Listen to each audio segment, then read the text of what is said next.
નમસ્કાર. ઓમ કોમ્યુનિકેશન દ્વારા સાતત્યપૂર્ણ સતત ચોથા વર્ષે સંસ્કૃત પર્વ વાઘ માધુરીનું આયોજન કરવામાં આવ્યું છે. આપ સૌનું સ્વાગત છે. તારીખ 12 ઓક્ટોબરથી શરૂ થયેલ તારીખ 16 ઓક્ટોબર સુધી સળંગ 5 દિવસ ચાલનારા સંસ્કૃત પર્વમાં આજે 5મા દિવસે અંતિમ દિવસે સંસ્કૃત સર્જક જગન્નાથ વિશે માન્ય શ્રી યોગિનીબેન વ્યાસ વક્તવ્ય આપશે.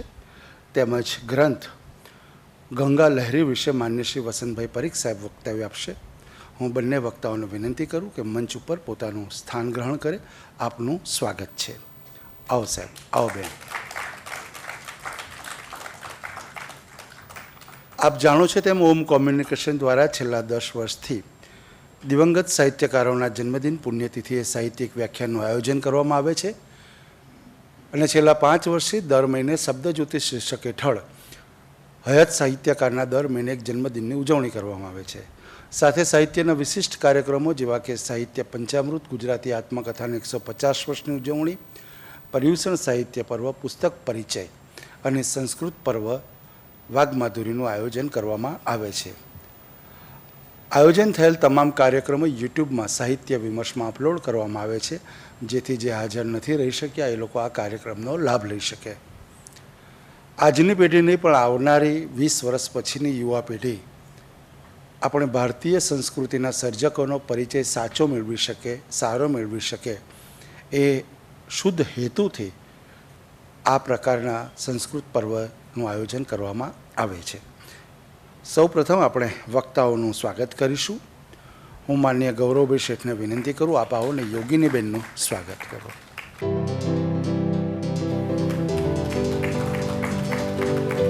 માન્ય શ્રી વિજયભાઈ પંડ્યા સાહેબને વિનંતી યોગિનીબેનના સ્વાગત માટે.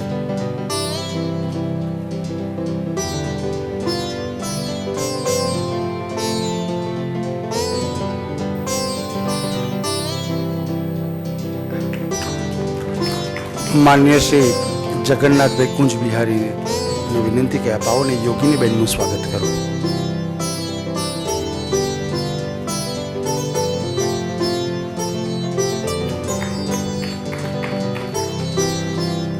માન્ય શ્રી વિજયભાઈ પંડ્યા સાહેબને વિનંતી વસંતભાઈનું સ્વાગત કરે. માન્ય શ્રી મુકુંદભાઈ પંડ્યાને વિનંતી આપ આવો અને પરીખ સાહેબનું સ્વાગત કરો.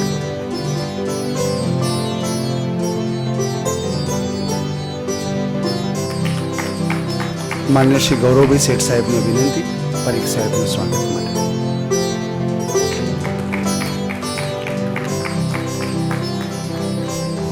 વક્તાઓના વક્તવ્યનો લાભ લઈએ એ પહેલાં દરરોજ આપણે કાર્યક્રમનો પ્રારંભ શ્લોકગાનથી કરીએ છીએ. તો હું માન્ય શ્રી આરાધનાબેનને વિનંતી કરું, આપ આવો અને કાર્યક્રમનો પ્રારંભ કરો.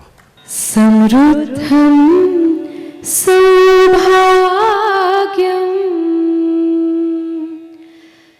सकल वसुधाया किमपि तन् महैश्वर्यं लीला जनित जगत खंड परशो श्रुतीनां सर्वस्वं सुकृत मथ मूर्तं सुमनसां सुधा सौंदर्यं ते सलिलमशिवं न शमयतु स्मृतं सद्यस्वान्तं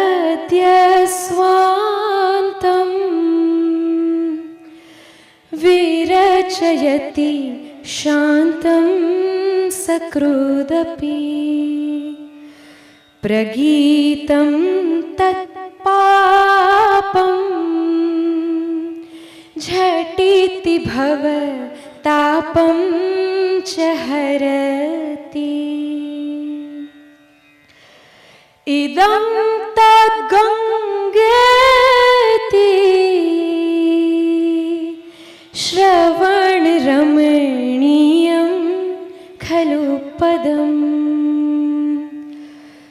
मम प्राणप्रान्तः वदनकमलान्तर्विलसतु निधानं धर्माणां किमपि च विधानं नवमुदां प्रधानं तीर्थानाम्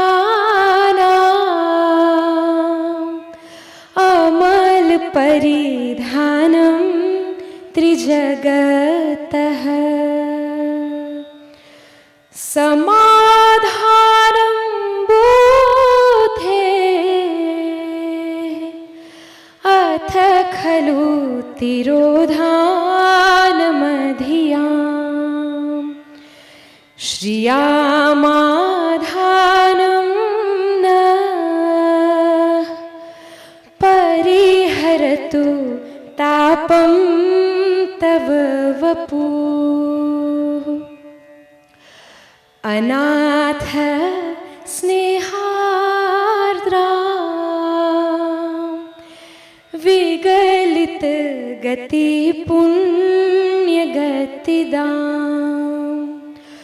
पतन् विश्वोधर्त्री गद विगलित सिद्धभिषजम्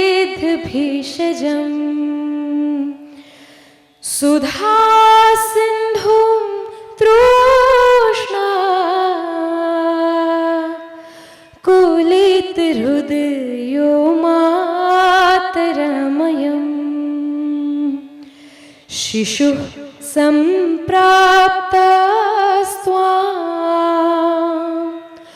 अहमिह विदध्यासमुचितम्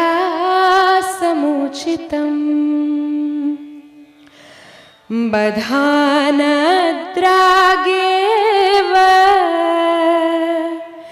दृढिं रमणीयं परिकरम् किरीटे बालेन्दुं नियमय पुनः पन्नगगणैः न कुर्यास्त्वं हेलाम् इतरजन साधारणतया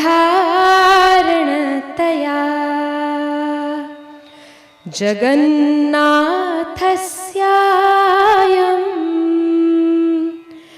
सुरधुनी समुद्धार समयः। ધન્યવાદ.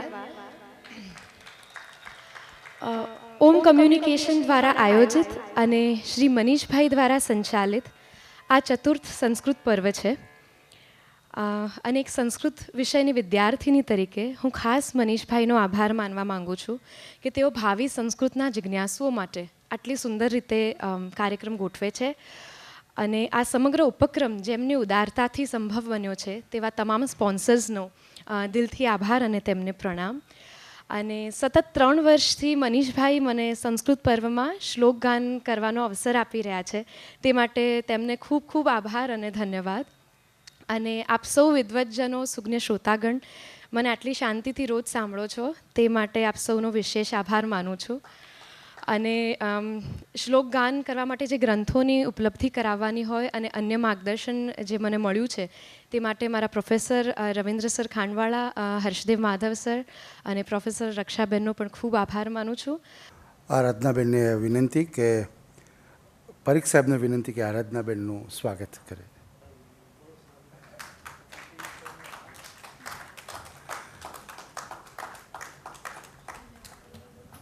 નવચેતનના જગન્નાથભાઈને વિનંતી કે મંચ ઉપર આવે અને હું પરીખ સાહેબને વિનંતી કરું કે એમનું સ્મૃતિચિહ્નથી સ્વાગત કરે. કાર્યક્રમની રૂપરેખા કંઈક આ પ્રકારે રહેશે. આપણી વચ્ચે ગાંધીનગરથી ખાસ યોગિનીબેન વ્યાસ અહીંયા ઉપસ્થિત છે.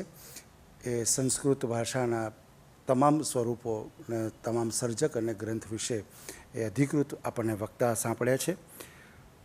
ઘણા લોકોએ યોગિનીબેનનું નામ વાંચ્યું તો ઘણા બધાના ફોન આવે કે યોગિનીબેન એટલે આપણા ભગવતી પ્રસાદ પંડ્યા. મેં કીધું હા હા હા. મેં કીધું આ વખતે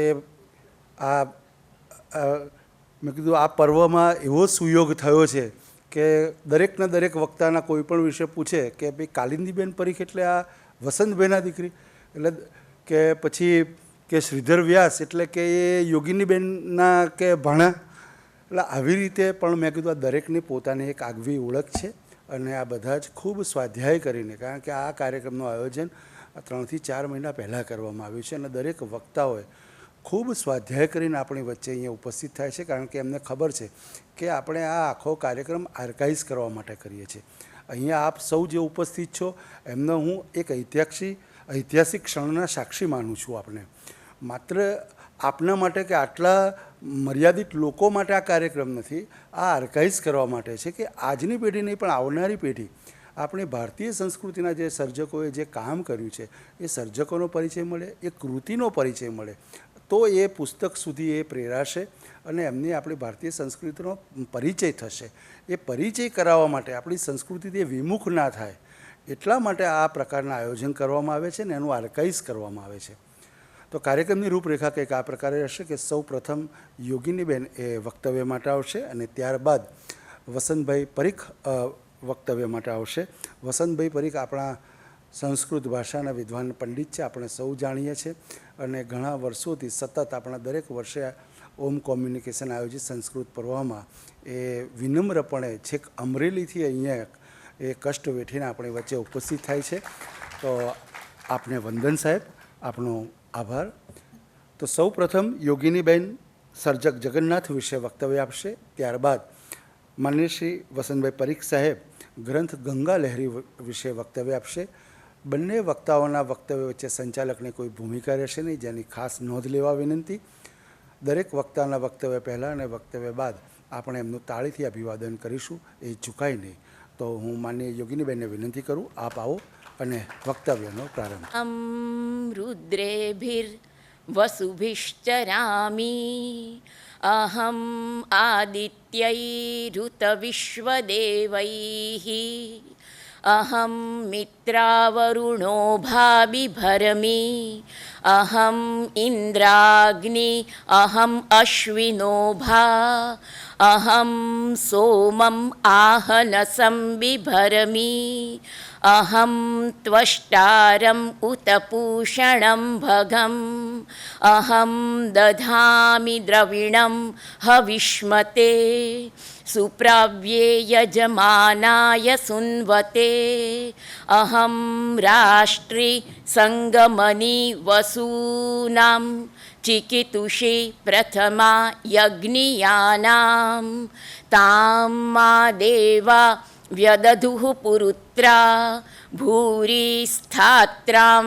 भूरियावेशयन्तीं मयासो अन्नम् अत्ति यो विपश्यति यः प्राणिति यः शृणोत्येनाम् अमन्तवो मां त उपक्षियन्ति श्रुधि श्रुतश्रद्धिवं ते वदामि अहमेव स्वयमिदं वदामि जुष्टं देवेभिरुतमानुषेभिः यं कामयेतन्तमुग्रं कृणोमि तं ब्रह्माणं तं ऋषिं तं सुमेधाम् अहं रुद्राय धनुरातनोमि ब्रह्मद्विषेशरवेहन्तवाउ अहं जनाय समदं कृणोमि अहं द्यावा पृथिवी आविवेश अहं सुवे पितरमस्य मूर्धनि मम योनिरप्स्वन्तः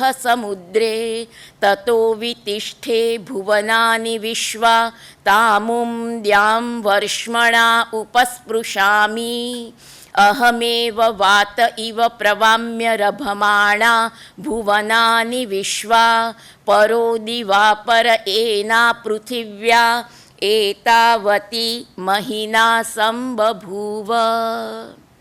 ऋग्वेद दशम मंडળ 125મું સૂક્ત વાઘાંભૃણીય સૂક્ત.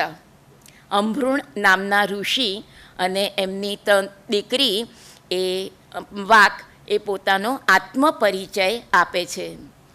આજે જ્યારે આપણે સૌ વાઘ માધુરી વ્યાખ્યાન માળામાં ઉપસ્થિત છીએ ત્યારે વાણીની આરાધના કરતું આ સૂક્ત એ અત્યંત સુયોગ્ય છે.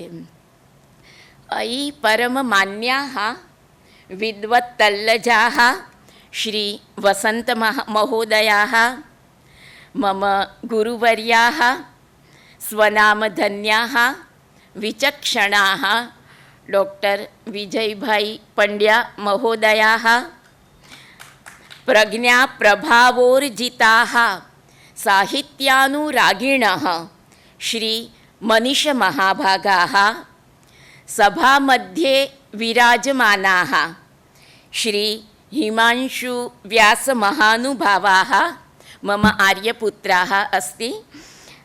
सकल सद्गुणवरीयांसो विद्वद्वरीयांसः सरस्वती समाराधन व्यसनिनः भ्रातरः भगिन्यश्च नमो नमः. સૌમ્યવાસરાદ આરભ્ય, બુધવારને સૌમ્યવાસર કહે છે, સૌમ્યવાસરાદ આરભ્ય અદ્ય ભાનુવાસરમ અસ્તિ. ભાનુવાસરમ યાવત અનુષ્ઠીયમાને અસ્મિન સ્વાધ્યાય યજ્ઞ પ્રસંગે ભવતામ સર્વેષાં પુરતઃ શાસ્ત્ર સંવાદાર્થમ ઉપસ્થિતા અસ્મિ.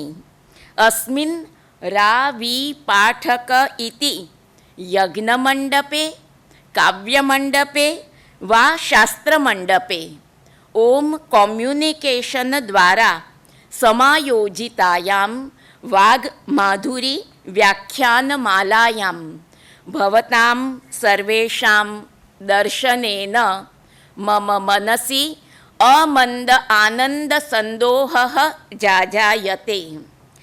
માનનીય શ્રી મનીષભાઈના સુચારુ કુશળ આયોજનથી યોજકસ્તત્ર દુર્લભ ઇતિ વિદિતચરા ઉક્તિ વર્તતે. એમના કુશળ આયોજનથી સાહિત્ય પ્રેમીઓ આપ સૌ સુબંધુ દંડી, ભટ્ટનારાયણ, બિલ્હણ આદિ મહાન ગદ્યકારો તથા નાટ્યકારોની કૃતિઓનો આસ્વાદ માણી રહ્યા હતા. 4 દિવસથી આ જ્ઞાન યજ્ઞની પૂર્ણાહુતિ સમા આજના પંચમ દિને આપણે સૌ પંડિતરાજ જગન્નાથની સર્જક પ્રતિભા વિશે ચિંતન કરીશું.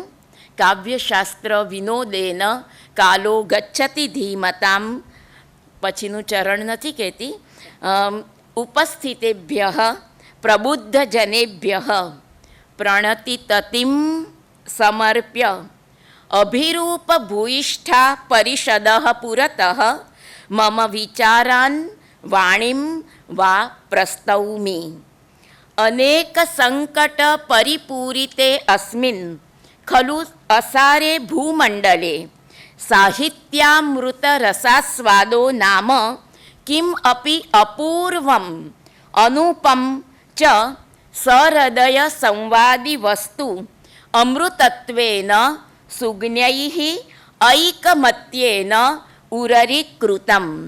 અતઃ સુપ્રાચીનકાલતઃ એવ પ્રાયઃ સર્વેષુ એવ ભૂવિષયેષુ માનવસંસ્કૃતેઃ ઉન્મેષેણ સમમ એવ તત્તત દેશકાલપ્રસિદ્ધભારતીષુ કાવ્યપ્રાદુર્ભાવઃ શાસ્ત્રપ્રાદુર્ભાવઃ સાહિત્યપ્રાદુર્ભાવઃ વા સમજની. અત્રાપि આ હિમાચલાદ દક્ષિણોદધિ પર્યન્તે વા કન્યાકુમારી પર્યન્તે મહનીયે ભારતવર્ષે વૈદિક કાલાદ આરભ્ય અદ્યાવધિ ભૂયાંસી સહૃદય વૃંદ હૃદયા વર્જકાણી સુરભારતી મયાની સાહિત્ય વસ્તુની નિર્મમિરે અસ્માકં ઋષિભિઃ ઋષિકલ્પૈર અન્યૈશ્ચ કલ્પના કુશલૈર લોકવ્યવહાર તત્વજ્ઞૈઃ કવિભિઃ. તસ્ય કાવ્યસ્ય કાંતા સંમિતોપદેશતયા વેદાદિ શાસ્ત્રાંતરેભ્યોપી બહુજનહિતાય સામર્થ્યમ દર્શમ તસ્ય બહુતાયત પ્રસારે વિવિધ શાસ્ત્ર પરિશીલન નિપુણા વિપશ્ચિતોપી દત્તાવધાના બભૂવુઃ. આજનો જે આપણે સૌ જગન્નાથ, પંડિતરાજ જગન્નાથ, પંડિતોનો રાજા છે, પંડિતોમાં રાજા છે, તો એના વિશે જ્યારે જોવાના છીએ ત્યારે 1-2 જ મિનિટ માટે હું આ સંસ્કૃત અલંકાર શાસ્ત્ર, આલોચના શાસ્ત્ર, કાવ્યશાસ્ત્ર કે પછી સૌંદર્ય શાસ્ત્ર, ક્રિયાકલ્પ 2000 વર્ષો સુધીના સમયગાળામાં આ શાસ્ત્ર ફેલાયેલું છે. એના સુદીર્ઘ કાળમાં વેદોમાં ડોકિયું કરીએ તો ઋગ્વેદમાં સૌ પ્રથમ દ્વા સુપર્ણા સયુજા સખાયા સમાનમ વૃક્ષમ પરિશશ્વ જાતે તયોરન્ય પિપ્પલમ સ્વાદુ અતિ અનશ્નન અન્ય અભિચાકશીતિ. અતિશયોક્તિ, એક્સેગરેશન, અલંકાર શાસ્ત્ર એ ત્યાં આપણને જોવા મળે છે. તો પછી કઠોપનિષદમાં ઉપનિષદ મૂર્તિ સમા વિદ્વાનદ્વય અહીં ઉપસ્થિત છે, શ્રી વસંતભાઈ પરીખ સાહેબ અને ડૉક્ટર વિજયભાઈ પંડ્યા સાહેબ. એમની અનુજ્ઞા લઈને આત્માનમ રથિનમ વિદ્ધિ કઠોપનિષદનો એ મંત્ર છે. જ્યારે નિરુક્તમાં પાણીની વ્યાકરણશાસ્ત્રનો અલંકાર શાસ્ત્ર ઉપર પ્રભાવ આનંદવર્ધન જેવા ધ્વન્યાલોકના કાવ્યસ્યાત્મા ધ્વનિરીતિ બુધય્ય સમામ્નાત પૂર્વ તસ્યા ભાવમ જગદુરપરે ભાક્તમાહુસ્તમન્યે કેચિદ વાચામ સ્થિતમ વિષયે તત્વમૂચુસ્તદીયમ તેન બ્રૂમઃ સરદયમનઃ પ્રીતયે તત્સ્વરૂપમ. આનંદવર્ધન એમણે પણ ધ્વન્યાલોકમાં પ્રથમેહિ વિદ્વાંસો વૈયાકરણાઃ વ્યાકરણ મૂલત્વાત સર્વ વિદ્યાનામ કહીને વ્યાકરણની પ્રશંસા કરી છે. ભરત મુનિનો નાટ્યશાસ્ત્ર જાણે કે અલંકાર શાસ્ત્રનો એન્સાઇક્લોપીડિયા, વિશ્વકોશ.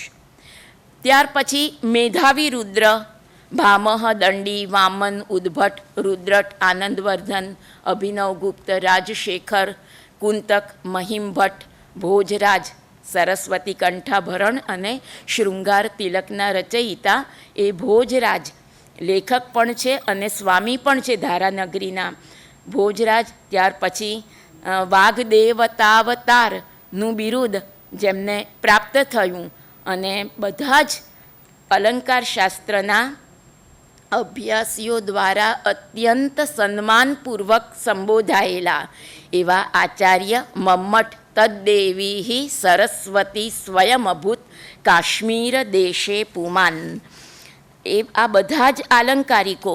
અને ત્યાર પછી તો હેમચંદ્ર કાવ્યાનુશાસનના રચયિતા, વિશ્વનાથ સાહિત્ય દર્પણના રચયિતા અપ્પય દીક્ષિત, જેમના જે આલંકારિકનું નામ લેતાં જ મને મારા પૂજ્ય પિતાશ્રી કે યુનિવર્સિટી ગ્રંથ નિર્માણ બોર્ડ દ્વારા એમનો ગ્રંથ પ્રકાશિત થયો, અપ્પય દીક્ષિત કવિ અને આલંકારિક. અલંકાર શાસ્ત્રનો એકડો ઘૂંટવાનું સૌભાગ્ય એ મારા પૂજ્ય પિતાશ્રીની પવિત્ર નિશ્રામાં મને પ્રાપ્ત થયું. અને બીજું, ગુજરાતના અત્યંત આદરણીય, આમ તો મહારાષ્ટ્રીયન પણ કર્મભૂમિ એમની ગુજરાત LD આર્ટ્સ કોલેજમાં જે વ્યાખ્યાતા તરીકે જેમણે સેવાઓ આપી સુદીર્ઘકાલ સુધી, એવા આદરણીય શ્રી રામચંદ્ર બ આઠવલે, RB આઠવલે, અને એમના રસ ગંગાધરનો અનુવાદ કરનાર આદરણીય તપોમૂર્તિ શ્રી નગીનદાસ પારેખ. આ સૌ વિદ્યા પુરુષોના ચરણોમાં હું અત્યંત શ્રદ્ધાપૂર્વક, ભાવપૂર્વક નમન કરીને મારા વક્તવ્યનો આરંભ કરું છું. સાહિત્ય શાસ્ત્ર વિષયક ગ્રંથ રસ ગંગાધર એના કરતાં પંડિતરાજ જગન્નાથના જીવન વિશે અસંદિગ્ધ, શંકા વિનાની અસંદિગ્ધ માહિતી બહુ જ ઓછી મળે છે. ફક્ત તેમને વિશેની દંતકથાઓ, કિંવદંતી દંતકથાઓ પુષ્કળ છે, પણ તે બધીનું ઐતિહાસિક પ્રામાણ્ય બીજા પુરાવાઓથી સિદ્ધ ન થાય ત્યાં સુધી તેમને પૂરેપૂરી વિશ્વાસપાત્ર માની ન શકાય. તેમ છતાં કોઈ પણ દંતકથા સત્યના થોડા પણ પાયા વગર ઊભી ન જ રહી શકે. એટલે તેમાંથી આપણને સૌને સત્યનો થોડોક અંશ પ્રાપ્ત થતો હોય છે, અને તે ચરિત્ર નાયકના જીવનના કોઈક કાલખંડ ઉપર થોડોક પ્રકાશ પાડતો હોય છે.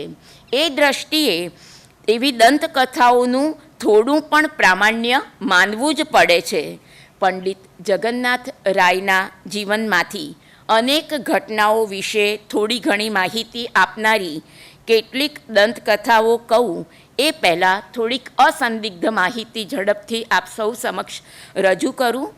પંડિત જગન્નાથનો જન્મ એક તૈલંગ બ્રાહ્મણ, આંધ્રપ્રદેશ, તેલુગુ તૈલંગ બ્રાહ્મણ કુટુંબમાં થયો હતો. પ્રાણાભરણ એમની જે કૃતિ છે, પછી જેની વાત કરવાના છીએ આપણે, એના શરૂઆતમાં જ જગન્નાથે નોંધ્યું છે કે તૈલંગાન્વય મંગલાલય મહા લક્ષ્મી દયાલાલિત શ્રીમત પેરમ ભટ્ટ સુનુરનિશમ વિદ્વદ લલાટમ તપઃ સંતુષ્ટ કમતાધિપસ્ય કવિતા મા કર્ણ્ય તદ્વર્ણનમ શ્રીમત પંડિતરાજ પંડિત જગન નાથો વ્યધાસિદ ઇદમ. એક વાત ભૂલી જવું એ પહેલાં મારા ચિત્ત ઉપર હજુ પણ જેમની અસર એ જતી નથી, 5 મિનિટ પહેલાં જ આપણા સૌની લાડકી એવી બેન આરાધના, એના મધુર કંઠથી, અપાર માધુર્ય સંપન્ન કંઠથી જાણે એવું લાગ્યું 5 શ્લોકોના ગાન દરમિયાન કે આપણે સૌ ગંગા નદીના તટે આવીને સ્નાન કરી રહ્યા છે, આપણે આસ્વાદ લઈ રહ્યા છે. એટલી અદ્ભુત અનુભૂતિ થઈ બેનના સરસ્વતીની કૃપાથી. જે બેન ખૂબ સારું કામ કરી રહ્યા છે, એમને આપણે સૌ અત્યંત તાળીઓના ગડગડાટથી વધાવી લઈશું. ધન્યવાદ. બીજી પંક્તિમાં જગન્નાથે કહ્યું છે કે વિદ્વદ લલાટમ તપઃ. પંડ્યા સાહેબ, વિદ્વાનોનું લલાટ, મસ્તક, કપાળ, અને એને તપાવી નાખનાર એટલો બધો પ્રકાંડ પંડિત કે જ્યાં સામાન્ય વ્યક્તિઓનું તો ગજુ શું, જો વિદ્વાનોનું મસ્તિષ્ક પણ તપી જતું હોય તો કમતાધિપસ્ય, આસામ એટલે કે કામરૂપ અથવા કમતા દેશ, એના અધિપ એ પ્રાણાભરણ એ કૃતિની વાત આપણે પછી કરીએ છીએ. પિતાનું નામ પેરમ ભટ્ટ અને માતાનું નામ લક્ષ્મી છે. પિતા પેરમ ભટ્ટ એ સકલ શાસ્ત્ર પારંગત હતા. તેમણે વેદાંત શાસ્ત્રનું અધ્યયન શ્રીમદ જ્ઞાનેન્દ્ર ભિક્ષુ પાસે કર્યું હતું. ન્યાય અને વૈશેષિક એ બંને ગહન શાસ્ત્રોનો અભ્યાસ મહેન્દ્ર પંડિત પાસે કર્યો હતો. મીમાંસા શાસ્ત્રના તેમના ગુરુ ખંડદેવ હતા, અને પાતંજલ મહાભાષ્ય એટલે કે વ્યાકરણ શાસ્ત્ર તેમણે વીરેશ્વર પંડિત પાસેથી શીખ્યું હતું. એ પ્રગાઢ પંડિત પિતાની પાસેથી જ જગન્નાથે બધા જ શાસ્ત્રોનું અધ્યયન કર્યું હતું. તેમ છતાં વ્યાકરણ શાસ્ત્રના કેટલાક ઉચ્ચ ગ્રંથોનો અભ્યાસ કરવા માટે તેઓ કેટલોક સમય પિતાના ગુરુ એટલે કે વીરેશ્વર પંડિત પાસે કાશીમાં નિવાસ કર્યો હતો. તે પછી જગન્નાથરાય પોતાની ભર જુવાનીમાં દિલ્હીના મોગલ બાદશાહ દરબારમાં કલાવંત, કવિરાજ અને પંડિત તરીકે ઘણા વર્ષો સુધી રહ્યા હતા. તેમની રૌપ્ય તુલા કરીને અને તેમને કવિરાજ અને પંડિતરાજની માનદ ઉપાધિઓથી નવાજીને શાહજહાં બાદશાહે તેમનું ગૌરવ કર્યું હતું. તેમનો જહાંગીરના દરબારમાં પ્રવેશ નૂરજહાંના મોટા ભાઈ આસફ ખાની મહેરબાનીથી જ થવા પામ્યો હતો, પરંતુ શરૂઆતમાં તેઓ આસફ ખાનને ત્યાં પંડિત તરીકે રહ્યા તે રાય મુકુંદ અથવા માથુર પંડિત મારફતે જગન્નાથ પંડિતે સંસ્કૃતમાં અનેક છૂટક કાવ્યો લખેલા છે. આપણને સૌને એનો આસ્વાદ આદરણીય શ્રી પરીખ સાહેબ કરાવવાના જ છે. સાહિત્યશાસ્ત્ર અને વ્યાકરણશાસ્ત્ર ઉપર પણ ગ્રંથો લખેલા છે. એ કાવ્યોમાંથી અને શાસ્ત્રોમાંથી નિશ્ચિતપણે એમના જ મનાતા ગ્રંથો આ પ્રમાણે છે. ભામિની વિલાસ, જગન્નાથે પોતાના પત્ની ભામિનીને સંબોધીને આ કાવ્ય લખેલું છે. લહરી કાવ્યો તરીકે પ્રસિદ્ધ થયેલા 5 કાવ્યો, એમાં પિયુષ લહેરી અથવા ગંગા લહેરી, સુધા લહેરી, અમૃત લહેરી, કરુણા લહેરી અને લક્ષ્મી લહેરી. ત્યાર પછી ત્રીજું કાવ્ય તે યમુના વર્ણન ચંપુ કાવ્ય છે. આસફ વિલાસ આખ્યાયિકા છે. મનોરમા કુચ મર્દન વ્યાકરણ શાસ્ત્રનો ખંડનાત્મક ગ્રંથ છે. રસ ગંગાધર, જેના વિશે આપણે આજે સૌ જોઈશું, તે રસ ગંગાધર સાહિત્યશાસ્ત્રનો પ્રચંડ પણ અપૂર્ણ ગ્રંથ છે. ચિત્રમીમાંસા ખંડન અપ્પય દીક્ષિતે લખેલા ચિત્રમીમાંસા નામના સાહિત્યશાસ્ત્ર વિષયક ગ્રંથનું ખંડન કરનારો શાસ્ત્ર ગ્રંથ છે. આસામના રાજા પ્રાણનારાયણની સ્તુતિ કરતું કાવ્ય પ્રાણાભરણ, ઉદયપુરના રાજા જગતસિંહની પ્રશસ્તિ કરતું કાવ્ય, કેટલાકના મતે શાહજહાંના પુત્ર દારા શિકોહની પ્રશસ્તિ કરતું કાવ્ય તે જગદાભરણ, અને છેલ્લું જે છે તે પંડિત રાજ શતક, જે અત્યારે હાલમાં પ્રાપ્ય નથી. કેટલાક અશ્વધાટી દેવીની સ્તુતિ કરતા 26 શ્લોકો જેમાં છે એ અશ્વધાટીનો પણ સમાવેશ કરે છે. ધાટી શબ્દનો સામાન્ય રીતે અર્થ રીત, ઢબ, શૈલી એવો થાય છે, પરંતુ અહીં આ વૃત્ત છંદનું વર્ણન છે અશ્વધાટી નામના.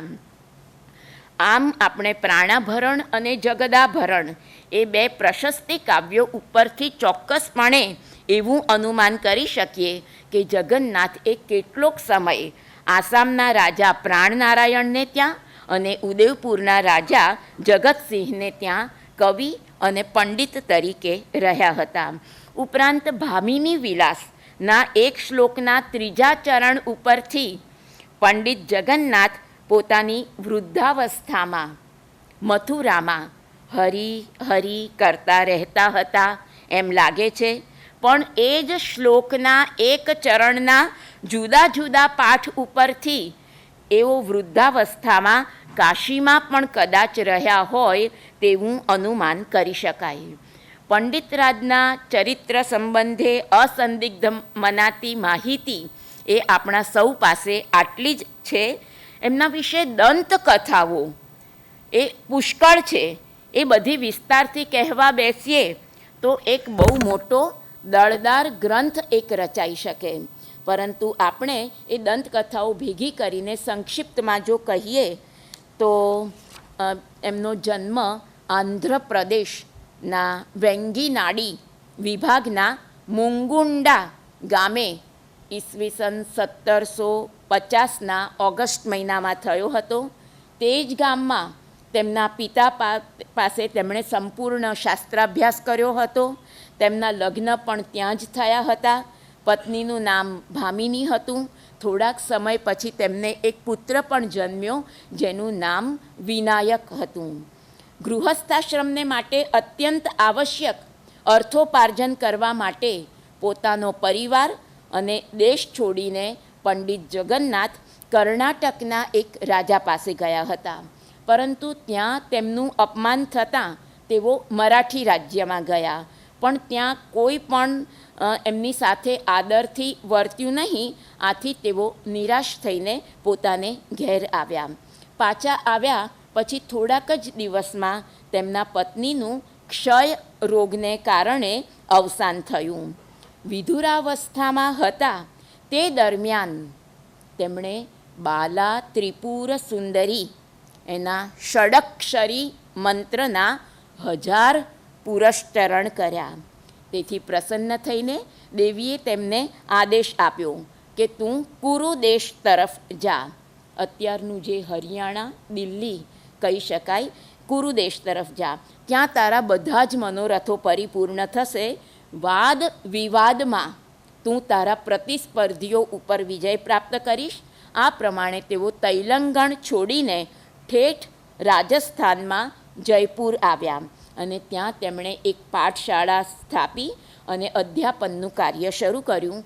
જયપુરમાં તે વખતે અકબરની રાજપૂત રાણી ભાનુમતીનો ભાઈ ભગવાનદાસ રાજ્ય કરતો હતો.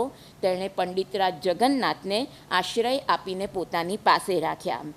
જયપુર હતા એ દરમિયાન તેમણે ફારસી અને અરબી ભાષાનો અભ્યાસ કર્યો અને એ ભાષામાંના મુસ્લિમ ધર્મગ્રંથોનો સૂક્ષ્મ અભ્યાસ કરીને એક કાજીને ત્યાં તેઓ ધર્મ વિષયક વાદમાં લોકોને હરાવ્યા. આથી તેમની પંડિત તરીકે સર્વત્ર ચોમેર ખ્યાતિ પ્રસરી અને તે ખ્યાતિને લીધે તેમનો મોગલ દરબારમાં પ્રવેશ થયો. તેઓ પંડિત, કવિ અને ગાયક તરીકે મોગલ દરબારમાં માનપૂર્વક રહેવા લાગ્યા. પછી બાદશાહની દીકરી લવંગી સાથે તેમનો પ્રેમ સંબંધ બંધાયો અને તેનું પરિણામ લગ્નમાં આવ્યું. સ્વાભાવિક રીતે જ તેની સાથે લગ્ન નિકાહ કરવાને લીધે તેમને ધર્માંતર કરી મુસલમાન થવું પડ્યું. પંડિતરાજ જગન્નાથ આ રીતે મુસ્લિમ થયા. તેથી કાશીના ધર્મશાસ્ત્રીઓએ અને પંડિતોએ તેમનો બહિષ્કાર કર્યો. આવી સ્થિતિમાં તેઓ પોતાની યવન પત્ની સાથે કાશી ગયા અને 52 પગથિયાવાળા એક ઘાટના ઉપલા પગથિયા ઉપર બેઠા અને ભક્તિભાવપૂર્વક આર્ત સ્વરે ગંગા લહેરીનો એક શ્લોક ગાવા લાગ્યા. આગળ વાત નથી કરતી ગંગા લહેરીની, કારણ કે મારા પછીના વક્તાશ્રી એ કહેવાના જ છે. પંડિતરાજ જગન્નાથ સંગીત શાસ્ત્રમાં ખૂબ જ પ્રવીણ હતા. તેમણે જુદા જુદા રાગોમાં અને તાલોમાં અનેક પદ્યો રચ્યા હતા. તેમાંના કેટલાક પદો તેમણે એક વખત અકબરના દરબારમાં નવરત્નોમાં એક રત્ન તરીકે ખ્યાતિ પામેલા ગાયન સમ્રાટ તાનસેનને ગાઈ બતાવ્યા. તે સાંભળીને તાનસેન ખૂબ પ્રસન્ન થયા અને તરુણ જગન્નાથની પીઠ થાબડી અને કહ્યું, તે પોતે પદો રચીને મારી આગળ મધુર કંઠે તાલ સ્વરમાં ગાઈ બતાવ્યા. હું ખૂબ જ પ્રસન્ન થયો છું અને આશીર્વાદ આપું છું કે તું મારા પછી ઉત્તમ પદ્ય રચનાકાર અને ઉત્તમ ગાયક તરીકે સઘળે નામના પ્રાપ્ત કરીશ. આ તાનસેનની વાત આવી એટલે થોડીક એક વાત કરું તો તાનસેન એ ગ્વાલિયરના માર્કંડેય પાંડે નામના ગૌડ બ્રાહ્મણના પુત્ર હતા. એક વખત હરિદાસ નામના સુપ્રસિદ્ધ ગવૈયા પાંડેને ત્યાં પરોણા આવ્યા હતા. તાનસેન એણે પોતાના કુમળા અવાજે એમની સમક્ષ પદો રજૂ કર્યા. પશુ પક્ષીના અવાજોની આબેહૂબ નકલ કરી હરિદાસની નિશ્રામાં સંગીતની તાલીમ લીધી અને રીવા, મધ્યપ્રદેશ, રીવાના વાઘેલા રાજા રામચંદ્રના દરબારમાં ગવૈયા તરીકે રહ્યા. તેમના સ્વર્ગીય ગાયનની, સ્વર્ગીય એટલે સ્વર્ગની અનુભૂતિ કરાવે, હમણાં જ આપણે જે અનુભૂતિ કરી, સ્વર્ગીય ગાયનની કીર્તિ અકબર બાદશાહ સુધી પહોંચી અને તેમણે 9 રત્નો પૈકી એક રત્ન તરીકે તાનસેનને ત્યાં સ્થાપિત કર્યા. ત્યાર પછી જોઈએ તો માધવ નામના કવિએ રાજાની સાથે સાથે તાનસેનની પ્રશસ્તિ કરી છે. થોડીક અતિશયોક્તિપૂર્ણ ભાષામાં છે. હા હા હું હું તુંબુર નારદાદ્યૈઃ ક્વચિત ક્વચિત કાચન ભાતિ વિદ્યા સ સર્વભાષા ચતુરઃ સમસ્ત વિદ્યાધરોऽસૌ વિધિના વ્યધાયી ભૂતો ભવિષ્યન્નપી વર્તમાનો ન તાનસેનેન સમોધરણ્યામ તથા પ્રસિદ્ધ્યા ત્રિદિવેપી મન્યે નૈતાદૃશઃ કહ અપી અનવદ્ય વિદ્યઃ. સ્વર્ગમાંના નારદ, તુંબુરુ વગેરે ગાયકો પાસે ગાન વિદ્યા પૂરી નથી. થોડુંક અતિશયોક્તિપૂર્ણ છે. માત્ર તાનસેન પાસે જ સંપૂર્ણ ગાન વિદ્યા છે. તે સર્વભાષા ચતુર પણ છે. તેની જોડીનો કવિ પહેલાં કોઈ થયો નથી, આજે પણ નથી અને ભવિષ્યમાં થશે પણ નહીં. સ્વર્ગમાં સુદ્ધા એવો ઉત્કૃષ્ટ અને ગાન વિદ્યામાં કુશળ બીજો કોઈ નથી. અંતિમ દંતકથા જોઈએ તો વૃદ્ધાવસ્થામાં એક દિવસ કાશીના ગંગા તટ ઉપર પંડિતરાજ સૂઈ ગયા હતા. તેમની શુક્લ શિખા ખાટલાની નીચે લટકી રહી હતી. મુખ વસ્ત્રથી ઢાંકેલું હતું. બરાબર આ જ વખતે અપ્પય દીક્ષિત તે જ ઘાટ ઉપર સ્નાન કરવા આવ્યા અને જગન્નાથને જોઈને બોલ્યા, કિમ નિઃશંકમ શેષે શેષે વયસી ત્વમાગતે મૃત્યુ. અર્થાત આ શેષ વયમાં જ્યારે મૃત્યુ માથા ઉપર ઝળુંબી રહ્યું છે ત્યારે શું સૂઈ રહ્યા છો? ચિંતન કરો, શાસ્ત્રોનું ચિંતન કરો, ઈશ્વરનું ચિંતન કરો. આ પદ્યાંશનું શ્રવણ કરતાં જ પંડિતરાજે જ્યારે પોતાનું મુખ વસ્ત્રમાંથી બહાર કાઢ્યું તો તેમને ઓળખી જઈને દીક્ષિતજી તરત જ બોલ્યા, અથવા સુખમ શયિથા નિકટે જાહ્નવી ભવતઃ. અથવા તો નિરાતે સૂઈ જ રહે, કારણ કે તું તો જાહ્નવી ગંગા નદીના ખોળામાં, એમના ઉત્સંગમાં, એમની નજીક તું સૂતો છે. તો આ પ્રમાણેની આ બધી જ દંતકથાઓ જગન્નાથ રાયના આ લવંગી પ્રકરણને લીધે તેમને કાશીના ધર્માચાર્યોએ, શાસ્ત્ર પંડિતોએ ન્યાત બહાર મૂક્યા હતા અને ગોકુળમાંના તેમના સ્વજનોએ અને વૈષ્ણવ સંપ્રદાયના શાસ્ત્રી પંડિતોએ તેમને પતિત ઠરાવી વૈષ્ણવ સંપ્રદાયમાંથી બહાર કાઢી મૂક્યા હતા. વધુ વાત આગળ કરતી નથી, પરંતુ તેમના આ પતિત પરાવર્તનનો અથવા શુદ્ધિકરણનો સ્પષ્ટ ઉલ્લેખ આપણને એક શ્લોકમાં પ્રાપ્ત થાય છે. યષ્ટુમ વિશ્વજિતા યતા પરિધરમ સર્વે બુધા નિર્જિતા ભટ્ટોજી પ્રમુખા સપંડિત જગન્નાથોપી નિસ્તારિતઃ પૂર્વેર્ધે ચરમે દ્વિસપ્તતિતમ સ્યાબ્દસ્ય સદ વિશ્વજિત યાજી યશ્ચ ચિદમ્બરે સ્વમભવત જ્યોતિઃ સતામ પશ્યતામ. બાલકવિ નામના એક કવિએ આ શ્લોક રચેલો છે. કવિ અપ્પય દીક્ષિતના સમકાલીન હતા એવું દીક્ષિતના પૌત્ર નીલકંઠ દીક્ષિત લખે છે. એ કવિ અપ્પયના કરતાં નાની વયના અને તેમના પ્રિય હતા. આ શ્લોકમાં અપ્પય દીક્ષિતે પોતાના 72 વર્ષના આયુષ્યના પૂર્વાર્ધમાં અને ઉત્તરાર્ધમાં કયા કયા મોટા કામો કર્યા હતા તેનું ગણ્યા ગાંઠ્યા શબ્દોમાં વર્ણન કરેલું છે. શ્લોકનો સારાંશ ઝડપથી જોઈ લઈશું કે દીક્ષિતે વિશ્વજિત નામનો યજ્ઞ શરૂ કરવા પહેલાં તે વિશ્વજિત નામને સાર્થક કરી બતાવવા માટે જાણે કે પ્રથમ ભટ્ટોજી દીક્ષિત વગેરે પંડિતોને વાદમાં તેમણે હરાવ્યા. આ વસ્તુ આપણે અહીં જોઈ છે. જગન્નાથના વ્યક્તિત્વ વિશે જોઈએ તો પંડિતરાજ જગન્નાથ અત્યંત સ્વતંત્ર મિજાજના, અભિમાની, પોતાના પાંડિત્ય માટે ખૂબ અભિમાન ધરાવતા હોય, સ્વપ્રશસ્તિ કરવામાં ન અચકાનાર એક સમર્થ આચાર્ય છે. તે જેવા પ્રકાંડ પંડિત છે તેવા જ સમર્થ કવિ પણ છે.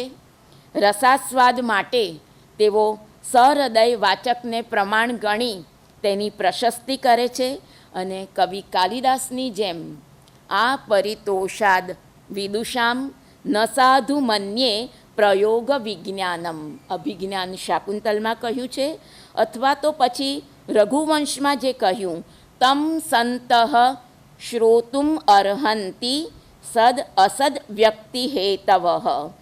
આવું જ જગન્નાથ પોતાની કૃતિઓનો આસ્વાદન માણી શકનાર માટે કહે છે, મધુદ્રાક્ષા સાક્ષાદ અમૃતમથ વામાધર સુધા કદાચિત કેશાંચિત ન ખલુ વિદધીરન્નપી મુદમ ધ્રુવમ તે જીવંતો પ્યહ મૃતકામંદમતયો ન યેષામ આનંદમ જનયતિ જગન્નાથ ભણિતિઃ. જગન્નાથ આવું કહે તે સ્વાભાવિક છે. આ વિદ્વાન પોતાના પાંડિત્યના કેવા અભિમાની છે કે પ્રાસ્તાવિક વિલાસના આરંભે જ અપ્રસ્તુત પ્રશંસા અલંકારમાં આપણે જોઈએ તો દિગંતે શ્રૂયન્તે મદમલિન ગંડાઃ કિકરટિનઃ કરિણ્યઃ કારુણ્યાસ્પદ સમશીલાઃ ખલુ મૃગાઃ ઇદાનીં લોકેસ્મિન અનનુપમ શિખાનાં પુનરયં નખાનાં પાંડિત્યં પ્રકટયતુ કસ્મિન મૃગપતિઃ. જગન્નાથ કહે છે કે પ્રાસ્તાવિક વિલાસના પ્રથમ જ શ્લોકમાં કે મદને લીધે મલિન બનેલા ગંડસ્થળવાળા હાથીઓ દિશાઓને છેડે સંભળાય છે. હાથણીઓ તો દયાપાત્ર બનેલી છે, હરણા તો ઉતરતી કોટીના પ્રાણીઓ છે. આ કારણથી સિંહ અનુપમ ભાગવાળા નખોની કુશળતા હવે આ સંસારમાં કોની સમક્ષ બતાવે. આવું અભિમાન કરવાનું સામર્થ્ય તેના પ્રકાંડ પાંડિત્યમાં પણ છે. એમના અનેક ગ્રંથોમાં આ વસ્તુ સિદ્ધ થઈ છે. પંડિતરાજ જગન્નાથનો સ્વભાવ અત્યંત ઉગ્ર.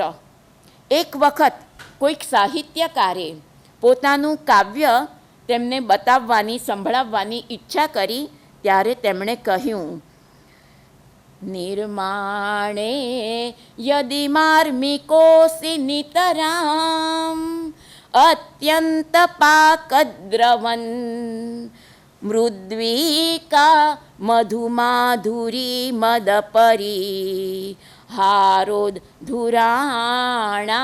ગિરામ કાવ્યમ તર્હિ સખે સુખેન કથય ત્વં સમ્મુખે માદૃશામ નો ચેદ દુષ્કૃતમાત્મના કૃતમિવ સ્વાંતાદ બહિર્માકૃથાઃ. જગન્નાથ કહે છે કે જો તમે સરસ રીતે પાકી ગયેલી દ્રાક્ષના રસની મધુરતાના ગર્વને દૂર કરી શકે તેમ હોવ તો જ મારી સમક્ષ નિરાંતે તમારું કાવ્ય પઠન કરો, અને કદાચ જો તેમ ન હોય તો તમે પોતે જ કરેલા પાપાચરણની જેમ તમારી કવિતાને હૃદયની બહાર અભિવ્યક્ત કરતા નહીં. દિલ્લીશ્વરો વા જગદીશ્વરો વા મનોરથમ પૂરયિતુમ સમર્થઃ અન્યૈઃ નૃપાલૈઃ પરિદીયમાનમ શાકાય વા સ્યાત લવણાય વા સ્યાત. કેટલો ગર્વિષ્ઠ ખુમારીપૂર્ણ પંડિત છે કે કહે છે કે દિલ્હીશ્વર અકબર, જહાંગીર કે પછી શાહજહાં, ત્રણેયમાંથી કોઈ પણ રાજાનો અર્થ આપણે લઈ શકીએ, અથવા તો જગદીશ્વર પ્રત્યક્ષ પરમેશ્વર એ જ મારા મનોરથો પરિપૂર્ણ કરવા સમર્થ છે.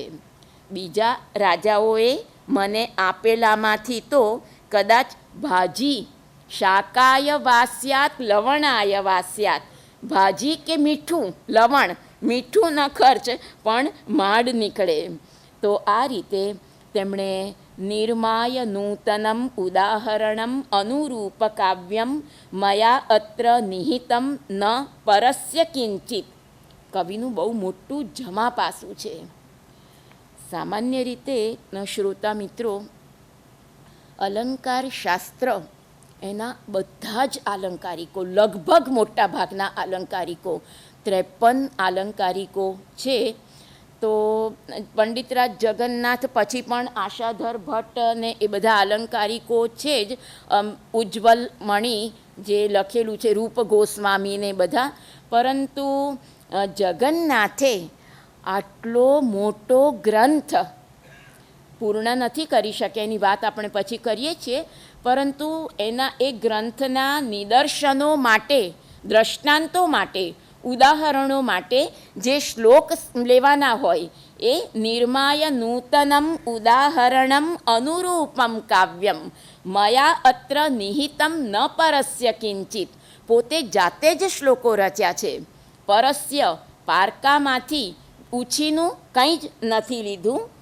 તો આ રીતે આપણે જગન્નાથના ખુમારી ભર્યા સ્વભાવને જોઈને આપણે આરંભ કરીએ રસ ગંગાધરનો. પરંતુ એ પહેલાં મનમાં થયું કે પતંજલિ મહાભાષ્યમાં કહે છે, આચાર્ય પતંજલિ, કે મંગલાદિની મંગલ મધ્યાની, મધ્ય ભાગમાં પણ મંગલ હોવું જોઈએ. પ્રારંભમાં મંગલ તો આપણે વાઘામભૃણીય મંત્રોથી સંપન્ન કર્યું, પરંતુ અત્યારે આપણે સુધા લહેરી સૂર્યદેવની સ્તુતિ કરતું એક અદ્ભુત પદ્ય છે. અને એમાં ખૂબ જ પ્રચુર માત્રામાં મનોહર અલંકારો એમણે રજૂ કર્યા છે. સૃષ્ટિ સૃષ્ટુ કીલાલય કુંકુમાનામ, શ્રદ્ધરા છંદ છે. કીલાલય કુંકુમાનામ નિખિલમપી જગત જાલમેતત નિષિક્તમ મુક્તાશ્ચોન્મત્તભૃંગા વિદલિત કમલ ક્રોડકારાગૃહેભ્યઃ ઉત્સૃષ્ટમ ગોસહસ્રમ બહલકલકલઃ શ્રૂયતે ચ દ્વિજાનામ ભાગ્યૈર્વૃંદારકાણામ હરિહય હરિતા સૂયતે પુત્રરત્નમ. સમગ્ર જગતમાં કેસરનું પાણી છાંટ્યું છે. મધ પીને ઉન્મત્ત થયેલા ભમરાને ખીલેલા કમળોના અંદરના ભાગના કેદખાનામાંથી બહાર છોડી મૂક્યો છે. સહસ્ર ગોહો, હજારો ગાય. ગૌ શબ્દનો બીજો અર્થ કિરણો એવો પણ થાય છે. હજારો ગાય, હજારો કિરણો દાનમાં આપી છે. પક્ષીઓનો, દ્વિજાનામ, પક્ષીઓનો કે પછી દ્વિજ એટલે બ્રાહ્મણોનો, ઘોષ કલકલાટ, બ્રાહ્મણ પક્ષે વેદ ઘોષ સંભળાય છે. કારણ કે દેવોના સદભાગ્યે પૂર્વ દિશાએ પુત્ર રત્નને જન્મ આપ્યો છે. આ સૂર્યદેવની સ્તુતિ કરતો અદ્ભુત શ્લોક છે. અલંકારોની વચ્ચે અત્યારે હું જતી નથી.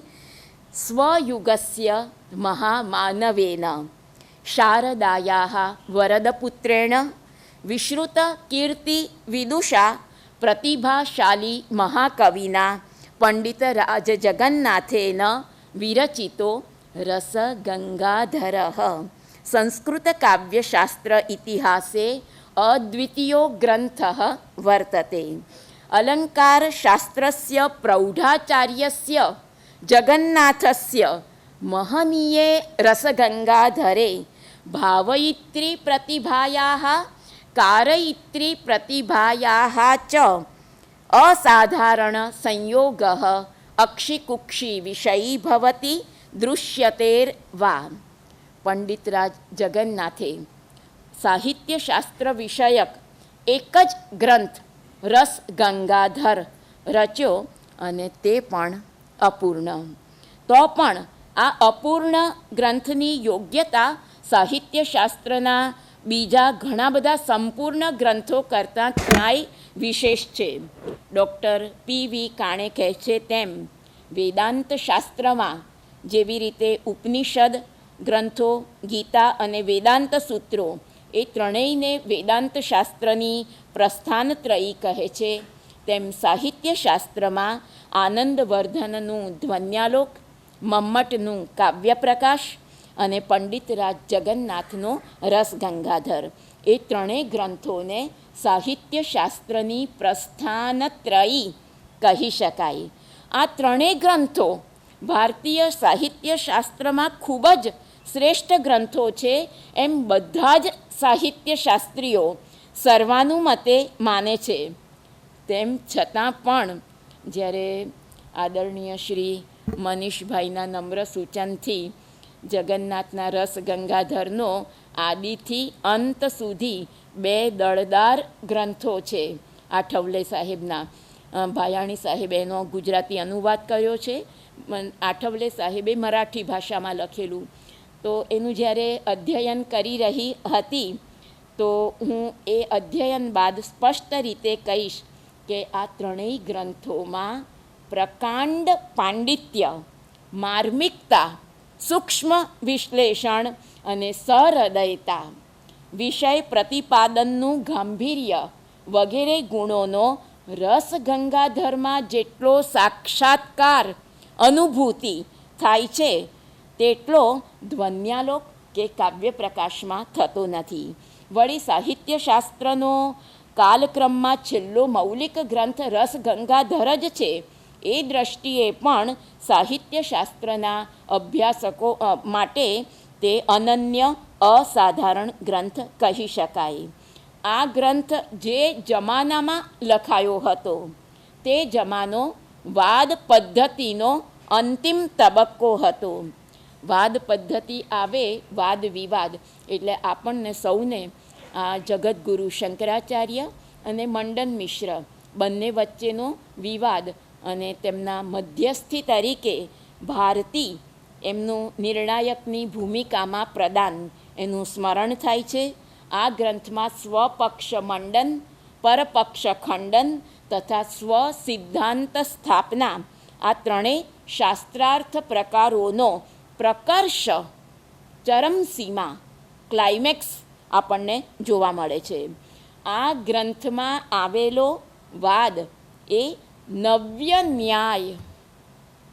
શ્રોતા મિત્રો, આ નવ્ય ન્યાય એ શીખવો હોય, એનો આરંભ કરવો હોય તો અત્યંત કઠિન સાધનામય આ માર્ગ છે નવ્ય ન્યાયનો. આપણા ગુજરાતમાં શ્રી એલ.વી. જોશી સાહેબ આ નવ્ય ન્યાયના પ્રકાંડ વિદ્વાન હતા. આપણા પરીખ સાહેબ પણ નવ્ય ન્યાયના અભ્યાસી છે. તો એ પરિભાષામાં લખાયેલો હોવાથી આ સામાન્ય સંસ્કૃતજ્ઞ માટે ખૂબ જ દુર્બોધ છે. વળી ગ્રંથકાર જગન્નાથ પોતે કવિ તથા સહૃદય હોવાથી તેમના વ્યક્તિત્વનો પ્રભાવ પણ આ ગ્રંથ ઉપર પડેલો દેખાય છે. અને તેથી જ આ ગ્રંથની શૈલી પાંડિત્યપૂર્ણ અને ગંભીર છે. તેમ તેમાં ઉદ્ધૃત કરેલા સ્વકૃત પદ્યો તથા તે પદ્યોના પોતે કરેલા વિવરણને લઈને તે શૈલી અતિશય પ્રસાદપૂર્ણ અને રસિક વાચકો માટે હૃદય થવા પામેલી છે. શાહજહાંના દરબારમાં જગન્નાથ પંડિત તરીકે રહેતા હતા તે વખતથી જ તેમણે આ રસ ગંગાધરની રચના કરવાના શ્રી ગણેશ કર્યા હતા, આરંભ કર્યો હતો. પરંતુ એમની વૃદ્ધાવસ્થા સુધી આ ગ્રંથના સંકલ્પિત તન્મે મનઃ શિવ સંકલ્પમસ્તુ યજ્જાગ્રતો દૂરમુદૈતિ દૈવમ તદુ સુપ્તસ્ય તથૈવૈતિ દૂરંગમમ જ્યોતિષામ જ્યોતિરેકમ તન્મે મનઃ શિવ સંકલ્પમસ્તુ. એમના સંકલ્પિત 5 આનનો, આનન શબ્દનો અર્થ મુખ એવો થાય છે.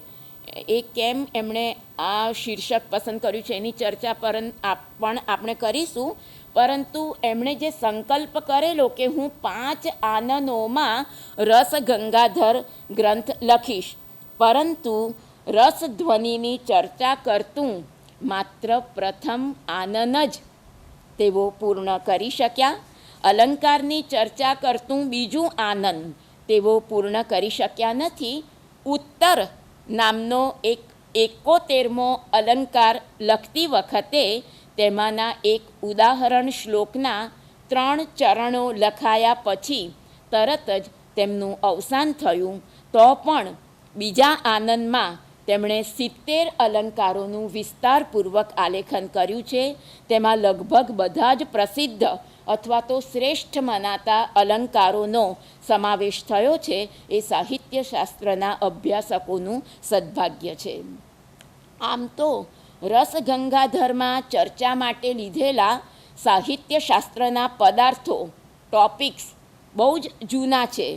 એને તે પદાર્થોની ચર્ચા પણ આનંદવર્ધન, અભિનવગુપ્ત તથા મમ્મટ જેવા પૂર્વ ગ્રંથોને અનુસરીને જ કરેલી છે. તો પણ તે ચર્ચામાં જગન્નાથની સ્વતંત્ર પ્રતિભા, કાવ્યમ તું જાયતે જાતું કસ્યચિત પ્રતિભાવતઃ, એમની સ્વતંત્ર પ્રતિભાનો વિલાસ તથા વિશ્લેષણ, એની અપૂર્વતા સ્થળે સ્થળે નજરે પડે છે. ઘણે ઠેકાણે તેમણે પૂર્વસૂરીની સાથે પોતાનો મતભેદ સ્પષ્ટ રીતે બતાવીને તે વિષયમાં પોતાના નૂતન મતની સ્થાપના કરી છે. એ તેની ભારતીય સાહિત્યશાસ્ત્રને કિંમતી દેણ, કોન્ટ્રીબ્યુશન કહી શકાય. આપણે ઝડપથી આ રસ ગંગાધર એના ટેક્સ્ટ એનો થોડોક આસ્વાદ લઈએ. તો પ્રથમ આનંદની શરૂઆતમાં જ તેમણે કહ્યું છે પૃથ્વી છંદમાં, જસ જસ યલગા સ્મૃતાપી તરુણા તપમ કરુણયા હરંતી નૃણામ ભંગુરતનુત્વિષામ વલયિતા શતૈર્વિદ્યુતામ કલિંદ ગિરિનંદિની તટસુર દ્રુમાલંબિની મદીયમતિચુંબિની ભવતુ કાપી કદંબિની. એમનો અહીં જે રસ પ્રવાહની વાત છે એ વાંચતા જ આપણને રાવણે રચેલું શિવતાંડવ સ્તોત્ર, અગર્વ શર્વ મંગલ કલા કદંબ મંજરી રસ પ્રવાહ માધુરી વિજૃંભણા મધુવ્રતમ સ્મરાંતકમ પુરાંતકમ ભવાંતકમ મખાંતકમ ગજાંતકાંધકાંતકમ તમંતકાંતકમ ભજે નું સ્મરણ થાય છે. શ્લોકનો અનુવાદ આ પ્રમાણે છે કે સ્મરણ માત્રથી જ જે કરુણા વડે માણસોનો તીવ્ર સંતાપ, આધિ ભૌતિક, આધિ દૈવિક, આધ્યાત્મિક ત્રિવિધ સંતાપ હરે છે. સ્થિર દેહ કાંતિવાળી સેંકડો વીજળીઓથી જે વીંટળાયેલી છે અને યમુના નદીના તીરે આવેલા કદંબ વૃક્ષનો આશ્રય લઈને જે બેઠી છે, તેવી કોઈ અપૂર્વ મેઘમાલા મારા ચિત્તને સદાને માટે વળગી રહો. રસ ગંગાધર એ શબ્દમાંના ગંગાધર એ પદનો અર્થ ગંગાને ધારણ કરનાર શિવ, અને આખા પદનો અર્થ રસરૂપ ગંગાને રસ ગંગાધર, શૃંગાર હાસ્ય કરુણ રૌદ્ર વીર ભયાનક બીભત્સ અદ્ભુત ચૈવ શાંતમ તુ નવમો રસ. પછી તો વાત્સલ્ય રસને એ મધુર રસને એ બધાની આગળ કલ્પના થયેલી છે, પરંતુ આવી રસરૂપ ગંગાને ધારણ કરનાર એટલે કે તેનું વિસ્તૃત પ્રતિપાદન કરનાર આ પ્રસ્તુત ગ્રંથ શિવની સાથે અભિન્ન છે એમ માનીને જગન્નાથે તેનું રસ ગંગાધર એવું સાર્થક નામ આપ્યું છે. શિવ ભગવાન એ પંચતુંડ પંચાનન પંચમુખવાળા છે એવી પ્રસિદ્ધિ છે. ઈશાન સ્વરૂપ, તત્પુરુષ સ્વરૂપ, અઘોર સ્વરૂપ, સદ્યોજાત સ્વરૂપ અને વામદેવ સ્વરૂપ એવા 5 મુખવાળા શિવનું નામ પ્રસિદ્ધ છે. પ્રસ્તુત ગ્રંથનો શંકરની સાથે ગ્રંથકાર જગન્નાથે અભેદ કલ્પ્યો છે. તેથી આ ગ્રંથમાં પણ શિવની જેમ 5 આનનો એટલે કે ભાગ અથવા ચેપ્ટર્સ પ્રકરણો લખવાનું પંડિતરાજે મનમાં યોજ્યું હતું. પરંતુ કમનસીબે આ 5 આનનો પૈકી પહેલું આનન સમગ્ર અને બીજું લગભગ પોણું એમ એટલો જ ભાગ એમના હાથે લખાયો. ગ્રંથનો મોટો ભાગ લખાયો જ નથી અને તેથી ગ્રંથ અપૂર્ણ રહ્યો છે. મમ્મટે ખૂબ સરસ કાવ્ય પ્રકાશની શરૂઆતમાં વાત કરી છે આ મંગલાચરણ માટે કે નિયતિકૃત નિયમરહિતામ લાદેકમયીમ અનન્ય પરતંત્રામ નવરસ રુચિરામ નિર્મિતિમ આદધતિ ભારતી કવેર જયતી. પરંતુ મમ્મટ કુડન્ટ ફિનિશ હિસ કાવ્ય પ્રકાશ. એ પોતે મૃત્યુશૈયા પર હતા તો 2 પુત્રોને બોલાવ્યા છે અને જ્યારે એક પુત્રે કહ્યું કે આ સૂકું ઝાડ ઊભું છે મારી સમક્ષ, પ્રથમ પુત્રેનું વર્ણન કર્યું પિતા સમક્ષ કે શુષ્ક કાષ્ઠ તિષ્ઠતિ અગ્રે, ફેલ, નિષ્ફળ. બીજા પુત્રે કહ્યું કે નીરસ તરુરીહ વિલસતિ પૂરવઃ, અને એ પુત્રે આ કાવ્ય પ્રકાશ એ પરિપૂર્ણ કર્યું. બાણભટ્ટની કાદંબરી પણ પૂર્ણ થયેલી નથી, પરંતુ પાછળથી એનો પૂર્ણ અંશ એ પ્રાપ્ત થઈ શકે. પૃથ્વી વૃત્તમાં લખાયેલા આ મંગલાચરણના આ સુંદર શ્લોકમાં જગન્નાથે મેઘમાલાની સ્તુતિ કરી તો મેઘમાલા કઈ રીતે તેમનું મંગલ કરી શકે.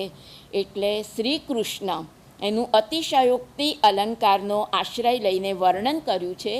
આ અતિશયોક્તિ અલંકારમાં ભગવાન શ્રી કૃષ્ણ એ ઉપમેય છે અને કાદંબીની મેઘ પંક્તિ એ ઉપમાન છે અને એ ઉપમાન વડે શ્રી કૃષ્ણરૂપ ઉપમેયનું નિગરણ કરવામાં આવ્યું છે.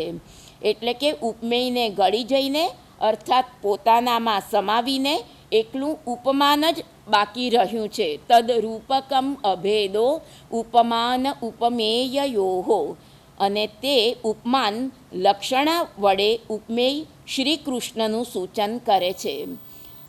કેટલાક આને અતિશયોક્તિ નિગીર્ય અધ્યવસાનમ તુ પરેણયત અતિશયોક્તિ અલંકાર પણ માને છે. શ્લોકના પહેલા ચરણમાં તરુણા તપ એટલે કે ભયંકર સંતાપ એ ઉપમાન શબ્દ વડે સંસારના ત્રિવિધ તાપનું સૂચન થાય છે તેમ સમજવું.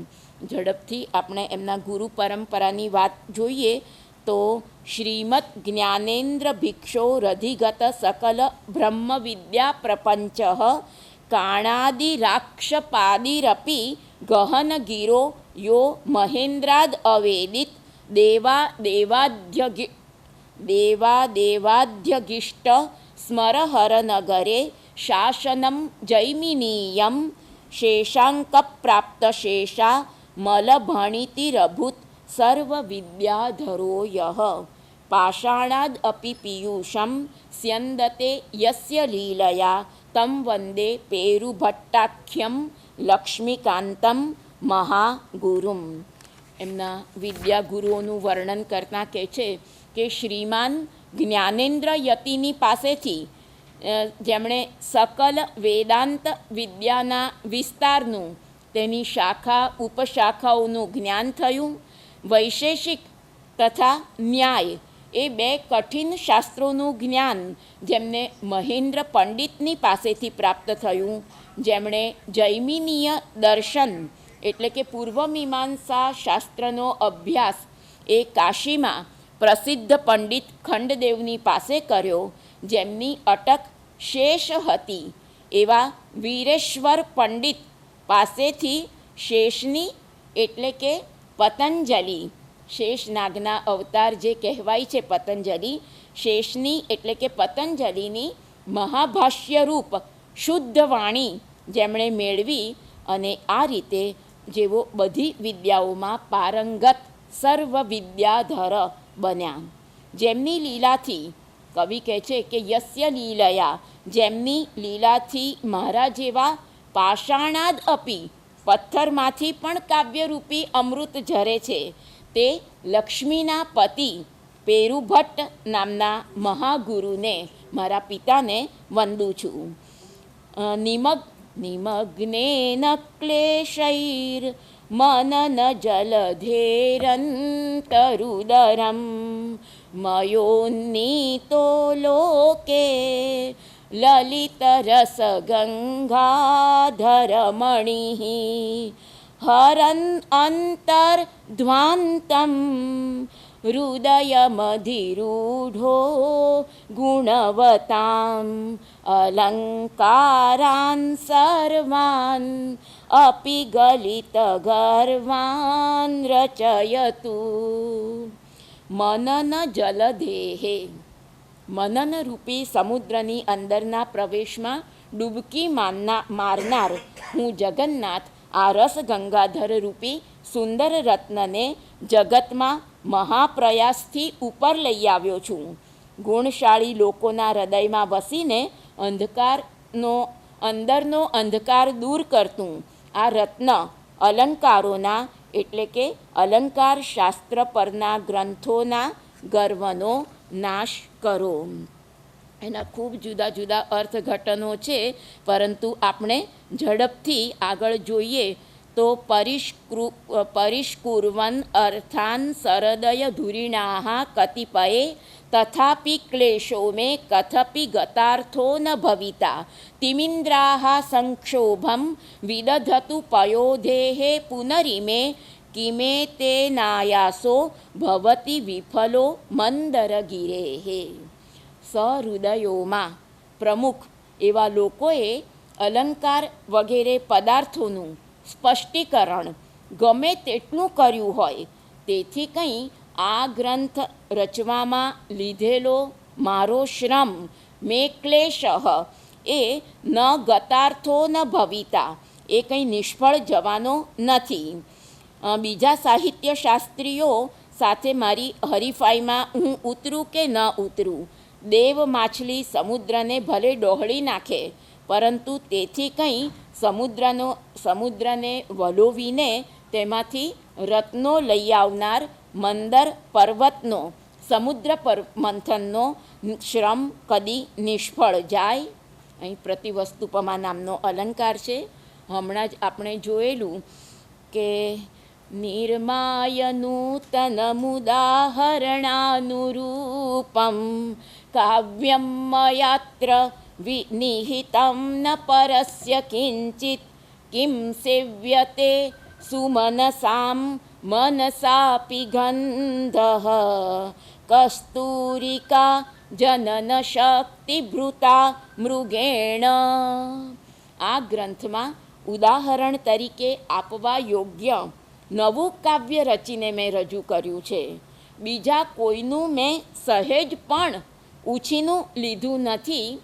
ખૂબ સુંદર ઉદાહરણ આપે છે કે કસ્તુરી સુગંધવાળો જે પદાર્થ છે, સુવાસિત પદાર્થ, કસ્તુરી નિર્માણ કરવાની શક્તિ ધરાવતો કસ્તુરી મૃગ પુષ્પોની ગંધ લેવાનો વિચાર સરખા પણ મનમાં કરે.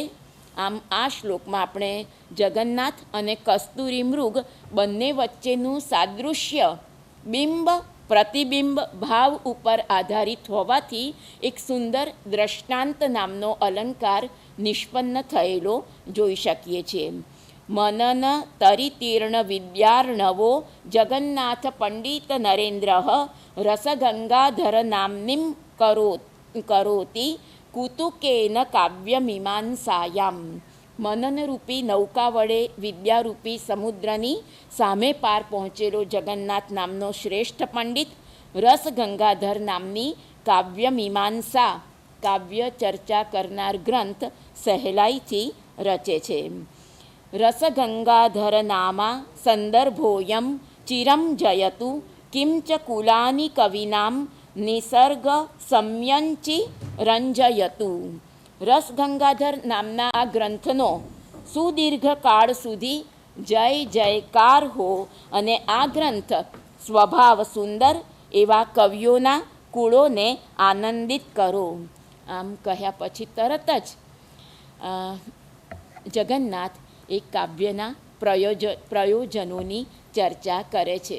સામાન્ય રીતે બધા જ અલંકાર શાસ્ત્રોના ગ્રંથમાં બનતું હોય છે તેમ કીર્તિ, અતિ ઉચ્ચ પ્રકારનો આનંદ, ગુરુનો અનુગ્રહ, રાજાની કૃપા અને દેવતાઓનો પ્રસાદ ઇત્યાદિ જેના અનેક પ્રયોજનો છે તેવા પ્રયોજનોની વાત કરે છે. મમ્મટે પણ કાવ્યમ યશસે અર્થકૃતે વ્યવહાર વિદેશિવેતરક્ષતએ સદ્ય પરનિર્વૃતએ કાંતા સંમિતતયોપદેશયુજે એવા પ્રયોજનો ગણાવ્યા છે. જયંતિ તે સુકૃતિનો રસસિદ્ધાઃ કવીશ્વરાઃ નાસ્તિ યેષાં યશઃ કાયે જરા મરણજમ ભયમ. વ્યવહારની જાણકારી ખૂબ સુંદર રીતે થાય છે. એક અંગ્રેજ વિવેચકે કવિતાને the absolute mistress of manners and nearest kin to virtue એ કહી છે. The aim of poetry is to instruct or to delight or to both. કાવ્યની વ્યાખ્યા પણ ખૂબ સરસ રીતે જગન્નાથે આપી છે. રમણીયાર્થ પ્રતિપાદક શબ્દ કાવ્યમ તદ અદોષૌ શબ્દાર્થૌ સગુણૌ અનલંકૃતિ પુનઃ ક્વાપી એનું પણ આપણને સ્મરણ થાય. પ્રતિભા, કાવ્યના હેતુઓમાં પ્રતિભાની ચર્ચામાં જગન્નાથની સ્વતંત્ર પ્રતિભાની ઝલક દેખાય છે. અને એમણે કાવ્યના 4 પ્રકારો, મમ્મટે 3 બતાવ્યા, ઉત્તમ, મધ્યમ ને અધમ, જ્યારે જગન્નાથે 4 પ્રકારો બતાવ્યા છે. ઉત્તમોત્તમ, ઉત્તમ, મધ્યમ અને અધમ એવા 4 પ્રકારોની તેમણે વાત કરી છે. ગુણોની ચર્ચા પણ કરી છે, રસની પણ ચર્ચા કરી છે. પરંતુ કાલો હ્યયમ, આ સમય એ વ્યક્તિને એટલો બધો રોકી રાખે છે. અંતે કહું તો મને સદભાગ્ય કે શબ્દો મળ્યા તારે નગર જાવા, ચરણ લઈ દોડવા બેસું તો વર્ષોના વરસ લાગે. આ પ્રસંગે હું પ્રબુદ્ધ શ્રોતાજનોનો મસ્તક નમાવીને